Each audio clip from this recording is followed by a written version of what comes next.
Hey guys, Pete here. This is my Mr. Robot Season 4 episode for recap and review. The title was 404 Not Found, and it was a strange episode. That is not at all a complaint, just a fact. It reminded me of the episode with Muhammad, Trenton's little brother in Season 3, which the only thing I could say for certain about that episode after watching it was that Elliot wanted to kill himself but ended up not going through with it. In 404, the only thing I could say for certain after watching it is that Tyrell died by the end. Darlene is out there working after being stood up at All Safe by Elliot. We know that he had to leave the city after being followed to his apartment by the Dark Army, but she thinks he's just being Elliot. She has important information to give him about the next step in taking down the Deus group, which involves them physically breaking into an office building. I really enjoyed the first voicemail message that she recorded for him, and then her decision to delete it and record a different one. Actually, everything related to Darlene and her story worked for me in this episode, and I can't help but draw a connection with how she misinterprets Tobias' state of mind, with us as viewers trying to solve, in air quotes, the ending of this show that we all love. Tobias is super drunk and he's wearing a Santa outfit. He comes across Darlene trying to boost his car. He thinks it's his car anyway, but we learn that he doesn't have the keys for it either. He's wearing the Santa costume because he just came from cheering up kids at Sloan Kettering's pediatric cancer ward. He explains that he gets drunk afterwards to numb the pain of encountering so many small kids he knows aren't going to make it through because of their illness. Darlene agrees to be his designated driver in exchange for borrowing the car. In the process, Darlene perceives several red flags and she thinks that Tobias might be suicidal. She turns out to be wrong and she's just misinterpreted various things that he said, including a reference to "It's a Wonderful Life" and a Steinbeck quote as coming from a place of desperation. When they get back to his place, which has enough Christmas decorations to provide a fantastic backdrop, Tobias comes around enough to realize that Darlene is actually the one who really needs help. She hesitates, but then eventually pours her heart out, explaining how nearly everyone she's ever cared about is dead, except for her brother, and she's worried that he could be next. He might not be able to remember her name, but Santa Tobias tells her what she needs to hear. He knows she's worried about her brother, but she's got to worry about herself too. She responds that she's trying.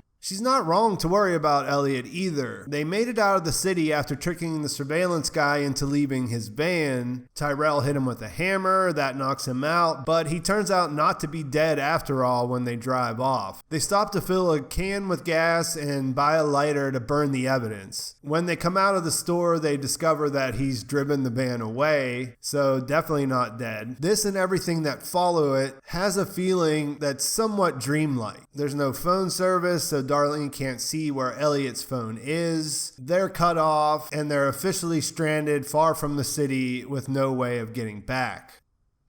Elliot, Tyrell, and Mr. Robot wander through the woods. They take a shortcut that the woman at the counter told them about, hoping that they could make it to a town. It's a moonlit slog through the cold forest. When they first pulled up, Mr. Robot explained to Elliot the logs had been sent back to the Dark Army from the band. But now they can pretty much assume that that's changed. They're stranded, they're essentially lost, and the reality of their situation starts to set in. As they go, Tyrell becomes the one to point out that they're probably marching to their doom. There's strange sounds from what sounds like an animal, which haunt them as they go along. After going around in circles, they eventually find a road. There's a dead deer on it, and we learn that that was killed by the van that they were driving before it crashed into the side of the road. Elliot and Tyrell sort of approach the van that's sitting there from both sides when shots ring out from the inside. We're watching from Elliot's perspective, and we know he's okay, but we end up finding out that Tyrell has been shot. He believes he's going to die from this wound, and he refuses to go to a hospital because the Dark Army would find him and then find Elliot. On the first watch, I was annoyed as Elliot was with Tyrell and him going on about the fact that Elliot didn't care about him. I found it frustrating that this is where he felt like he had to take the conversation. At one point, he gives up and he forces Elliot to say that he doesn't care about him. Mr. Mr. Robot has to intervene, but in the end it all pays off. After he's shot, Elliot comes around saying he can't let him die. In response, Tyrell has to insist that Elliot leave him behind in order to save himself, and so that he can defeat White Rose. Elliot continues to refuse until Wellick insists, saying that he's just going to go for a walk to let Elliot off the hook. He stumbles into the woods to die, only to find the source of the strange sounds, or at least we think that's what happens. To us, it just appears to be a blue glowing light. We watch the expression on his face turn as the screen fades to white, and it's a moving scene.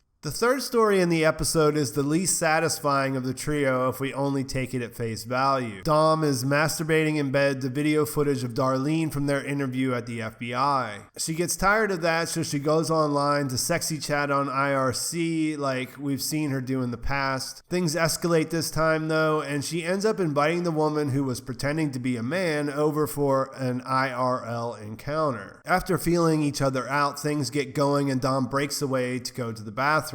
To everyone's surprise, it's been decorated with candles and rose petals, and the bathtub is ready to go. Before I could actually process how this was set up, the sexy chat partner bursts in wearing a Dark Army mask and proceeds to force her into the bathtub, holding her under the water. The point of it all seems to be that she'll never be free of the Dark Army because as it's unfolding, she wakes up in bed realizing it was all a bad dream. What's interesting about this is that back in season 2, Dom told Angela about a similar dream where she was being held underwater. At the time, she mentions she doesn't dream very often. She said that when she stopped struggling, that was when she survived. What these dreams mean isn't entirely clear, but it is intriguing that she had one during this episode alongside of the walk through the woods, which had a dreamlike feel. Do I think this means that Tyrell isn't dead? Not at all. I think that regardless of how unexpected it was, it does turn out to be a fitting end for the character. Do I think that it means that the whole walk through the woods was a dream? Probably not. I guess it comes down to whether or not you think the Muhammad episode happened exactly how we saw it. Did Elliot actually jump into an ice cream truck that was blaring World of Worlds? I'm not really sure. I do know that that episode served to show us Elliot's journey in deciding not to commit suicide though. I think this episode served to show us that Tyrell died, and I think it did a pretty good job of it. As mentioned, I was uneasy when Tyrell started talking about whether or not Elliot cared about him, and was definitely wondering how they were going to get reunited with the band. Everything came back around in a way that worked, and now Elliot is still out there in the woods, which means that we'll probably see a direct continuation from where this episode left off.